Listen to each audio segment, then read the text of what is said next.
Hi guys, it's Morgan, and today I'm going to be talking about differences between the book and the movie Harry Potter and the Order of the Phoenix. Now, if you haven't read the book or seen the movie, this video will contain spoilers, so if you don't want to be spoiled, stop watching the video now, go read the book and see the movie. Read all of the Harry Potter books and see all of the Harry Potter movies while you're at it, and then come back. Or if you don't care about being spoiled, keep watching. So here are differences between the book and the movie, Harry Potter and the Order of the Phoenix. One difference is the way the book and the movie start. The book starts with Harry listening to the news in the flower bed outside the Dursleys' window. But the movie starts with Harry walking to the park by himself and sitting on a swing until he's found by Dudley and Dudley's friends. And this was probably most likely because they wanted to get to the Dementor scene quickly. In the book, Harry waits until Dudley's friends have gone before he starts walking with Dudley. But in the movie, Dudley and his friends confront Harry when he's on the swing. And I really like the change in Dudley when Harry takes his wand out, and also how his friends laughed because, obviously, they don't know anything about magic. In the book, Aunt Petunia gets sent a howler, and we find out later that it's from Dumbledore, but that doesn't happen in the movie. Which is too bad because it would have shown that Aunt Petunia has had contact with the wizarding world. In the book, Percy sides with the Ministry over his family, but that isn't mentioned in the movie. Which I thought was weird, because I thought that was a pretty big part of the book, because it showed how families can get ripped apart based on what people believe. In the movie, Kreacher's role is smaller than it is in the book, but it's still better than nothing, because I actually read that originally, Kreacher wasn't going to be in the movie, but then J.K. Rowling said something, because he's a big part in Deathly Hallows, and so they put him in 2 scenes. In the book, Mr. Weasley is told by his assistant Perkins that the time and place of Harry's hearing has changed. But in the movie, Kingsley Shacklebolt tells Mr. Weasley that the time and place of Harry's hearing has changed. And I like the way it happens in the movie better, because we know Kingsley, and we don't really know Perkins. In the book, Hermione and Ron become prefects, and everyone is wondering why Harry didn't. But that doesn't happen in the movie. And also in the book, Draco Malfoy becomes a prefect, but that also doesn't happen in the movie. In the book, Mad-Eye Moody shows Harry the picture of the original Order of the Phoenix while they're still at number 12 Grimmauld Place. But in the movie, Sirius shows Harry the picture in a back room at King's Cross. And I like the way it happens in the movie better, because Harry is closer to Sirius than he is to Mad-Eye Moody, and since Harry's parents were in the picture, it meant something. Something that happens in the book but doesn't happen in the movie is when Harry sees Mrs. Weasley dealing with the Boggart and realizes that Mrs. Weasley's greatest fear is that her family and Harry will die. This didn't really need to be in the movie because it doesn't really add much to the plot, but it still would have been a really powerful scene. In the book, Harry meets Luna Lovegood on the Hogwarts Express, but in the movie they meet on the carriages. And also in the book, Ginny introduces Luna to everyone, but in the movie Hermione does. Which is kind of weird, because in the book, Hermione didn't even know who Luna was, so how could she know who she was in the movie? And I just thought it made more sense for Ginny to introduce her, since they're in the same year, even though they're in different houses. Since Hagrid isn't at Hogwarts in the beginning of the year in the book, the Care of Magical Creatures classes are taught by Professor Grubbly Plank. But Professor Grubbly Plank's classes aren't in the movie, even though Hagrid still isn't there in the beginning of the year. But I guess this made sense, because Professor Grubbly Plank's classes didn't really add anything to the plot.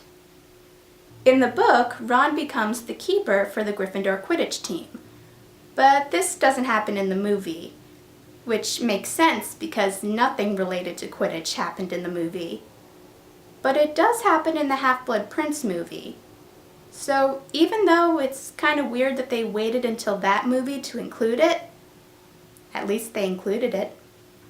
In the book, Percy sends Ron a letter telling him to stop associating with Harry. But that doesn't happen in the movie. Which makes sense because, like I said before, Percy siding with the Ministry over his family isn't mentioned in the movie. Even though we do see Percy in Ministry-related scenes. Ginny's relationship with Michael Corner isn't talked about in the movie like it's talked about in the book. Even though you can see them sitting together when Harry, Ron, and Hermione are having the meeting forming Dumbledore's army. And I thought it was kind of too bad that this wasn't mentioned in the movie, because it would have shown that Ginny did date other guys and wasn't always just pining after Harry. In the book, Harry takes Hedwig to see Professor Grubbly Plank after she comes back with a letter from Sirius injured. But this doesn't happen in the movie, which makes sense since Professor Grubbly Plank isn't in the movie. In the book, during the last time that Sirius talks to Harry, Ron, and Hermione in the fireplace in the Gryffindor common room, Umbridge's hand almost catches him. But this doesn't happen in the movie. But I kind of wish that it did because it would have shown just how much Sirius is risking to talk to Harry, Ron, and Hermione. In the book, Dobby tells Harry where the Room of Requirement is, but in the movie, it's Neville who discovers it. And this makes sense since Dobby isn't in the movie. And also in the book, Hermione doesn't know about the Room of Requirement when they find out about it, but in the movie she does. But that still works out fine because Hermione would know something about that. In the book, Hagrid tells Harry, Ron, and Hermione about his trip with Madame Maxime to try and get the Giants on their side. But this isn't talked about in the movie, which was most likely because of timing. In the book, Harry learns about Thestrals from Hagrid in his Care of Magical Creatures class, but in the movie he learns about them from Luna. This isn't a huge difference since he learns about them in both versions, just the person who told him is different. In the book, after Harry has the dream of Nagini attacking Mr. Weasley, Neville goes to get McGonagall and Harry tells McGonagall what he saw, and then McGonagall takes Harry and Ron to see Dumbledore. But in the movie, after he has the dream, it cuts right to McGonagall, Ron, and Harry going to see Dumbledore. And that makes sense because the scene with Neville getting McGonagall and Harry telling McGonagall about the dream was most likely cut because of time. In the book, after witnessing Mr. Weasley's attack, Harry, along with Ron, Ginny, and Fred and George, take a portkey to number 12 Grimmauld Place, and while they're there, Harry learns that he's going to take occlumency lessons with Snape.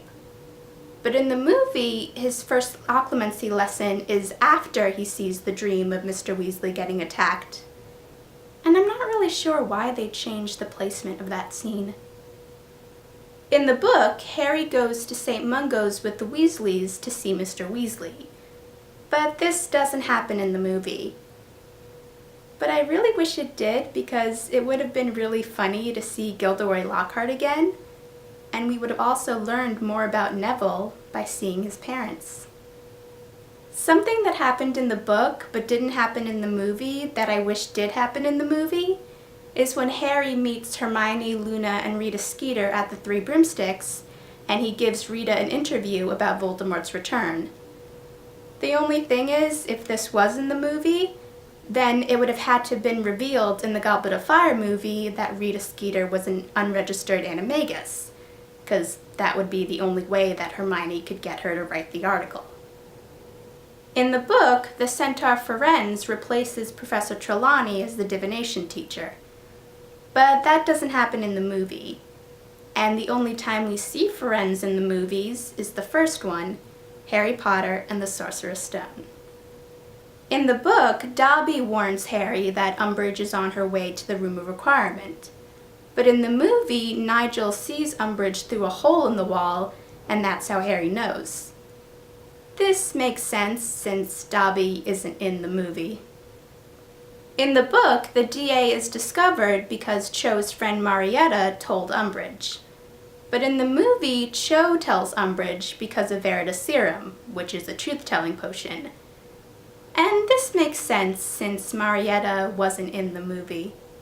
In the book, Umbridge slips Veritaserum into Harry's tea so she can get him to tell her where Dumbledore and Sirius are, but Harry doesn't really drink it. But this doesn't happen in the movie. And because it didn't, I'm wondering how Harry knew that Umbridge's fireplace was the only one not being monitored when he was going to try and talk to Sirius, because he found that out in this part of the book. While Harry seeing Snape's memory of James tormenting him is in the book and the movie, the scene in the movie is shorter than how it happens in the book. And also in the movie, we don't see Lily coming to Snape's defense. Although they must have filmed that because there is a picture of an actress playing Lily in that scene, but I guess they just didn't include it in the final film. And also in the book, after Harry sees the memory, he talks to Sirius and Lupin about it, but that's not in the movie. In the book, Harry has a career advice session with McGonagall, which is observed by Umbridge, and when Harry says that he would like to be an Auror, McGonagall says that she will help him become an Auror if it's the last thing she does, which obviously upsets Umbridge. This doesn't happen in the movie, which makes sense because it didn't do anything for the plot, but it still would have been nice to hear McGonagall say that. Fred and George causing mayhem before leaving Hogwarts happens in both the book and the movie, but one thing that happens in the book that didn't happen in the movie, but I wish it did, was before they left, Fred told Peeves to give Umbridge hell. And it makes sense that this wasn't in the movie since Peeves isn't in any of the Harry Potter movies, but I still wish he was. In the book, Hagrid introduces Harry and Hermione to his half-brother Grop during a Quidditch game. And since Ron is playing in the Quidditch game, he's not with them. But in the movie, he is, which makes sense since there's no Quidditch in the movie. Also in the book, Grop is very violent, but in the movie, he's really gentle. And also really cute. In the book, Umbridge and Aurors try and take Hagrid away, and McGonagall gets hit by 4 stunning spells trying to help Hagrid.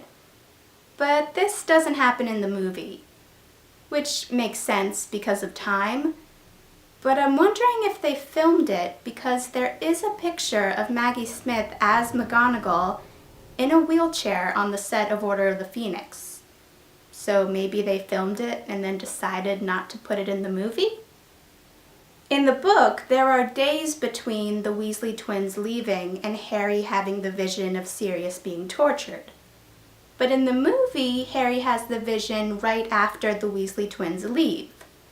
And this makes sense since they probably wanted to get to the Department of Mystery scenes quickly. In the book, when Harry goes to check on Sirius, Kreacher lies to him and tells him that Sirius isn't there. But in the movie, Umbridge catches Harry, Ron, and Hermione in her office before Harry can check on Sirius. I'm not sure why they changed it for the movie, but it still worked out fine. In the book, Umbridge reveals that she was the one who sent the Dementors after Harry, but that's not revealed in the movie. So it could have been Umbridge and she just didn't say it, or it could have actually been Voldemort. In the book, after the Centaurs take Umbridge, they turn their attention to Harry and Hermione to attack them too, but then they're saved by Grop. In the movie, Grop picks Umbridge up until Hermione tells him to drop her, and then the Centaurs take Umbridge and they leave Harry and Hermione alone. Which makes sense because the Centaurs hating humans isn't mentioned in the movie. In the book, Ron, Ginny, Luna, and Neville escape the Inquisitorial Squad by using different spells. But in the movie, they escape the Inquisitorial Squad by giving them puking pastilles. This isn't a huge difference, and they escape in both versions, but the way they escaped was different. And also, in the book, they meet Harry and Hermione in the Forbidden Forest. But in the movie, they meet them on the bridge. One thing I wish that we saw in the movie that happened in the book was Harry, Ron, Hermione, Ginny, Luna, and Neville getting on the Thestrals. Since only Harry, Neville, and Luna can see them, it would have been funny to see Hermione, Ron, and Ginny trying to get on them. In the book, there are a lot of other rooms that Harry, Ron, Hermione, Ginny, Luna, and Neville have to get through before finding the Hall of Prophecies. But in the movie, they just take the elevator to the Department of Mysteries, and they find the Hall of Prophecies. And while I would have liked to see the other rooms, I do understand why it wasn't in the movie. In the book, Harry tells Bellatrix that Voldemort is a half-blood because his mom was a witch and his dad was a muggle. But this doesn't happen in the movie. And I kind of wish it did, because it would have been interesting to see Bellatrix's reaction. Only since in the book she didn't seem like she believed him, she probably wouldn't have believed him if it happened in the movie. The battle in the Department of Mysteries happens in less rooms in the movie than it does in the book, which was most likely because of timing. In the book, Harry and Neville see Dumbledore before Sirius dies, but in the movie, Dumbledore doesn't appear until after Harry goes after Bellatrix and Voldemort appears. And I like the way it happened in the movie better. It just felt right. In the book, the prophecy smashes when Neville has it, but in the movie, Lucius Malfoy accidentally drops it. This isn't a huge difference since it smashes in both versions, but still a little different. In the movie, Sirius calls Harry James before he dies, but that doesn't happen in the book. And I really didn't like that scene in the movie, because the last thing that Sirius ever said to Harry when he was alive was the wrong name. In the book, when Harry tries to use the Cruciatus Curse on Bellatrix, she tells him he has to mean it. But in the movie, Voldemort tells him he has to mean it. I'm not sure why they changed who told him, but it still worked. In the book, Dumbledore uses a fountain to protect Harry, but in the movie, he protects Harry himself. And I like the way it happened in the movie better because it proved how much Dumbledore cares about Harry. In the book, Bellatrix is trapped by a statue before Voldemort takes her with him when he disapparates. But in the movie, Bellatrix escapes using the Flu Network. This isn't a huge difference since in both versions, Bellatrix is the only Death Eater that escapes. In the book, Harry escapes Voldemort's possession because of his grief about Sirius. But in the movie, he escapes because of his love of his friends in Sirius. And I like the way it happens in the movie, because it proved how strong love really is. In the book, Dumbledore confronts Fudge after Fudge finally realizes that Voldemort is really back. But in the movie, the scene ends right after Fudge realizes that Voldemort's back. I do wish that Dumbledore confronting Fudge was in the movie, because it would have been fun to see Fudge not being able to deny what Dumbledore said. In the movie, we don't know how Harry got back to Hogwarts, but in the book, he uses a portkey. And one thing that we never find out in the book or the movie is how Ron, Hermione, Ginny, Luna, and Neville got back to Hogwarts. I would assume a portkey. In the book, Harry smashes some of Dumbledore's things after Sirius's death. But that doesn't happen in the movie. But if it did, I wouldn't have blamed Harry for doing that. In the book, Harry finds out that Trelawney was the one who made the prophecy. But that's not said in the movie. However, when you hear the prophecy, you can tell it's Trelawney's voice. So even though it wasn't said, it's pretty obvious. In the book, Harry finds the two-way mirror that Sirius gave him, but that doesn't happen in the movie. which is weird because he has the mirror in the Deathly Hallows movies. So either it's a really obvious plot hole, or he got it from Sirius's will. In the book, Harry asks Nearly Headless Nick about becoming a ghost, and Nearly Headless Nick tells him that Sirius isn't a ghost. This doesn't happen in the movie, which makes sense since Nearly Headless Nick isn't in the movie. And if it did happen in the movie, it would have been a really sad scene. Draco, Crabbe, and Goyle's reaction to Harry getting their fathers arrested doesn't happen in the movie like it happens in the book. But it would have been cool to see the DA stopping them from getting revenge. In the book, members of the Order talk to the Dursleys at King's Cross and warns them that they better not hear that they're giving Harry a hard time. This doesn't happen in the movie, but I wish it did because it would have been funny to see Uncle Vernon's reaction to Mad-Eye Moody's eye. Thanks for watching, guys!